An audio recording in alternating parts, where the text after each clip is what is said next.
हमारे YouTube channel परलोक with सुल्तान पर आपका स्वागत है। मैं हूं आपके साथ आपका सुल्तान चौधरी।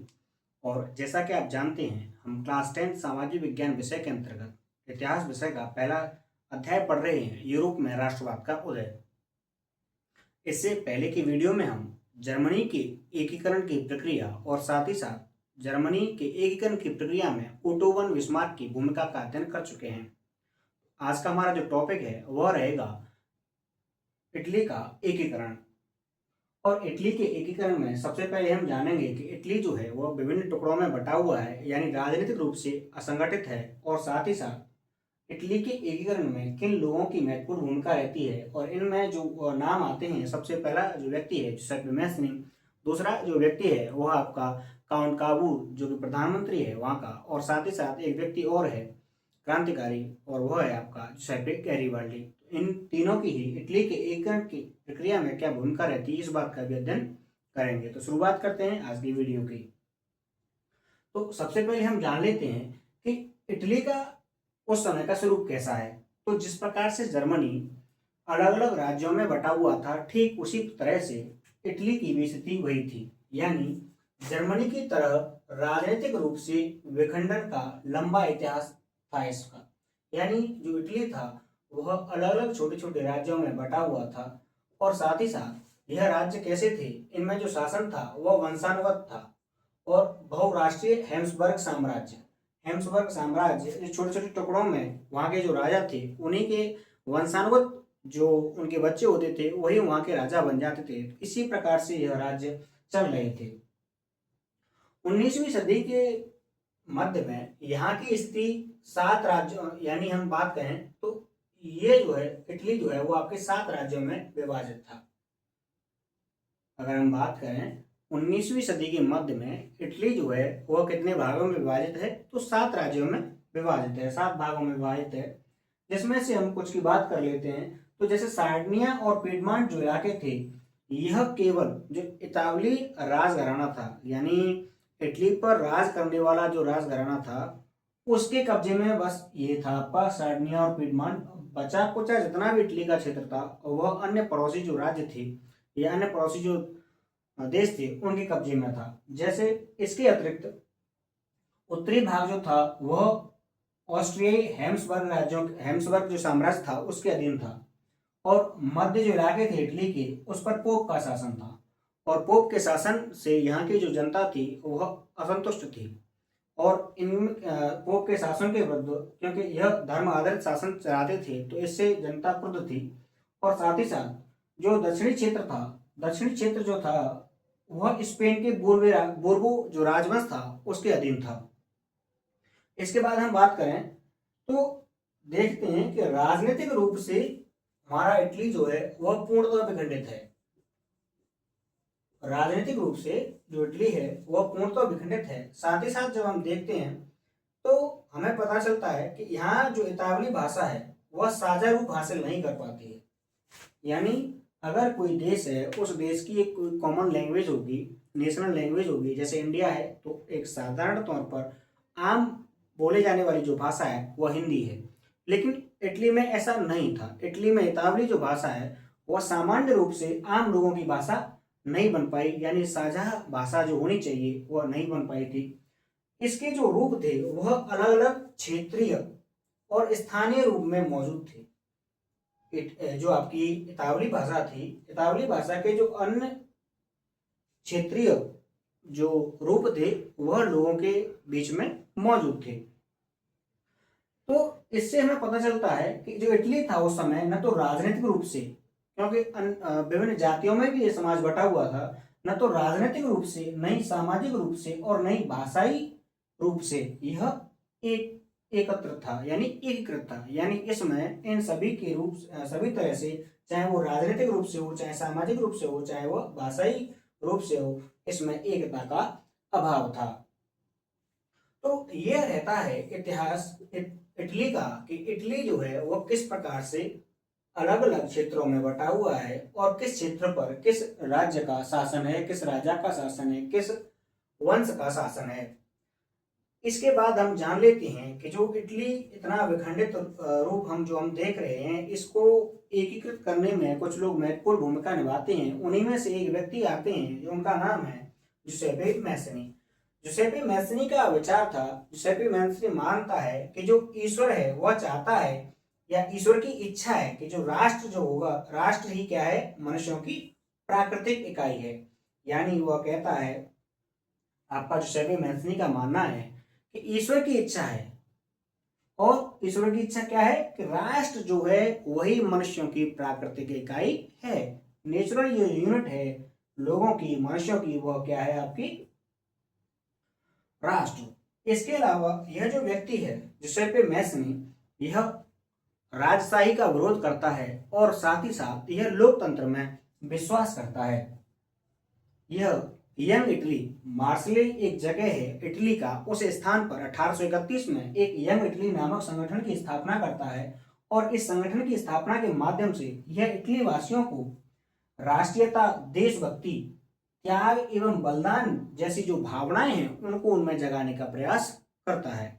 यानी यंग इटली नामक एक संगठन की स्थापना करता है, और इस संगठन के माध्यम से वह इटली वासी जो लोग हैं, वहां पर जो रहने वाले लोग हैं, उनके बीच उनमें राष्ट्रीयता का विकास करता है, देशभक्ति की भावना का विकास करता है, साथ ही साथ त्याग एवं बलिदान की भावना का विकास करता है। यह कौन कर रहा है, आपका जुसेपे मैसनी। इसके अतिरिक्त जुसेपे मैसनी जो है वह युवाओं को संगठित करता है, और साथ ही साथ वह युवाओं को बलिदान एवं संघर्ष के लिए प्रेरित करता है। तो 1831 से लेकर 1848 तक यह संघर्ष जारी रहता है, और उतनी जुसेपे मैसनी को सफलता नहीं मिल पाती। उसके बाद का जो काम है, यानी जुसेपे मैसनी से ही आगे सीख लेंगे आपके काबूर और आपके गैरीबाल्डी। इन व्यक्तियों पर जुसेपे मैसनी का प्रभाव पड़ता है, और आगे हम बात कर लेते हैं काबूर की भूमिका की, इटली के एकीकरण में काबूर की भूमिका। तो जो इटली के जो प्रदेश थे, जो अलग अलग छोटे छोटे राज्यों में बटा हुआ था, तो उसको एकीकृत करने के लिए जो आंदोलन चल रहा था उसका नेतृत्व कर रहे थे आपके काबूर। और काबूर जो थे, न तो ये क्रांतिकारी थे और न ही कोई जनतंत्र में विश्वास करने वाले, न तो कोई रेवोल्यूशनरी हैं, न तो ये क्रांतिकारी हैं, इनको खून खराबे से कोई मतलब नहीं है, और न ही ये लोकतंत्र में विश्वास करते हैं, लेकिन फिर भी इटली के एकीकरण के लिए काम कर रहे हैं। इसके साथ साथ यह व्यक्ति जो थे, यह इतावली से बेहतर फ्रेंच भाषा बोलते थे। अभिजात वर्ग जो था इटली का, जिस प्रकार जो अमीर वर्ग था, जैसे वह फ्रेंच भाषा बोलता था, ठीक उसी तरह से यह इतावली भाषा की जगह पर एक फ्रेंच भाषा बोलते थे। ये इन व्यक्ति का जो महत्वपूर्ण योगदान रहता है वह रहता है फ्रांस से सार्डिनिया पीडमांट की संधि। यानी फ्रांस और सार्डिनिया पीडमांट जो है वह एक संधि करते हैं, और इस संधि के दौरान जो मुख्य भूमिका निभाते हैं उसमें निभाते हैं आपके काबूर। और यह संधि होती है तो सार्डिनिया पीडमांट जो है वो 1859 में, जो वहां पर सार्डिनिया पीडमांट में ऑस्ट्रियाई जो बल थे, तैनात थे, सेना जो कब्जा करके बैठी थी, 1859 में उन सैन्य बलों को हराने में कामयाब हो जाते हैं। यानी वहां से ऑस्ट्रिया से आजादी पा लेते हैं। अब इसके बाद हम बात कर लेते हैं जुसेपे गैरीबाल्डी की। यह 1859 में एक महत्वपूर्ण भूमिका निभाएंगे, और वहां से ऑस्ट्रिया ये जो बल थे उनको हटाने का प्रयास करते हैं, उसमें सफल भी रहते हैं। अब आते हैं आगे आपके जुसेपे गैरीबाल्डी। यह जो व्यक्ति था जुसेपे गैरीबाल्डी, यह दक्षिण इटली में काफी जनता के बीच प्रिय व्यक्ति था। यानी इसके विचार दक्षिण इटली में अत्यधिक प्रसारित हो चुके थे, लोग इसका समर्थन भी कर रहे थे एकीकृत इटली के लिए। इसने गैरीबाल्डी ने रेड शर्ट नाम का एक स्वयंसेवक संगठन बनाया था, रेड शर्ट,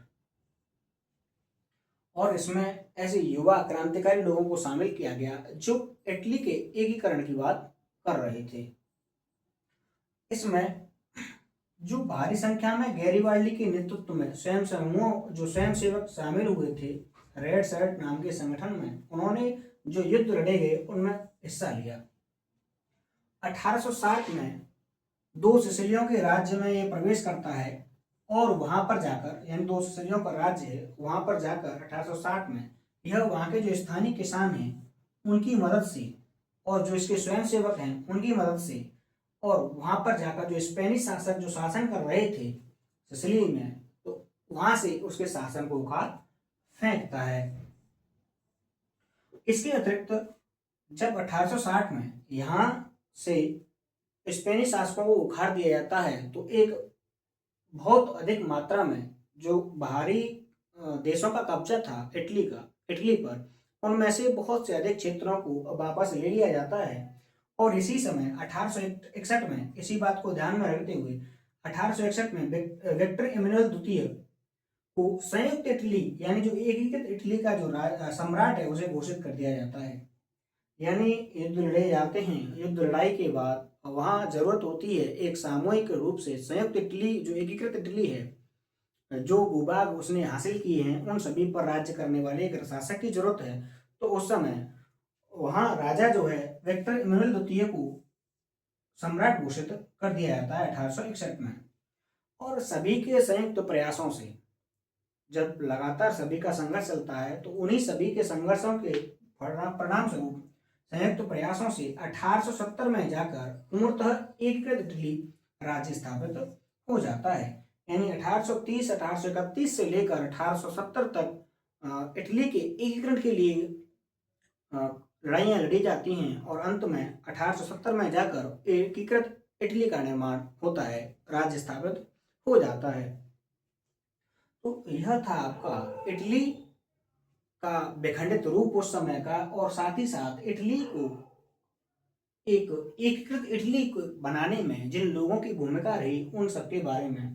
तो यह इटली का विखंडित रूप के बारे में हमने यहाँ देखा किस प्रकार से वह अलग अलग राज्यों में बटा हुआ है और अलग अलग जो राज्य हैं वो किसी न किसी दूसरे के कब्जे में है। और साथ ही साथ जुसेप्पे मैज़नी यंग इटली के माध्यम से लोगों के बीच में एक नई राष्ट्रीय भावनाओं का विकास करता है, देशभक्ति की भावना का विकास करता है। साथ ही साथ जो आपके काबूर हैं वह अन्य देशों के साथ मिलकर शांति संधि करके या उन देशों के साथ लड़ाइयों में संधि करके वह आधिपत्य जो दूसरे देशों के क्षेत्र में कब्जे में जो क्षेत्र थे उनको वहां से हटाने का प्रयास करते हैं। जुसेप्पे गैरिबाल्डी भी अपनी महत्वपूर्ण भूमिका निभाते हैं, जहाँ पर सिसिली में जो स्पेनिश शासक थे वह शासन कर रहे थे तो उनको हटाने में आपके गैरिबाल्डी की मुख्य भूमिका रहती है। तो इन सभी के संयुक्त प्रयासों से 1870 में हमारे सामने एक एकीकृत इटली राज्य की स्थापना हो जाती है। तो आज के वीडियो में हम सिर्फ इतना ही रखेंगे। कल हम देखेंगे कि किस प्रकार से ब्रिटेन में राष्ट्रवाद की जो भावना थी उनका विकास हुआ। तो आज के लिए बस इतना ही। धन्यवाद।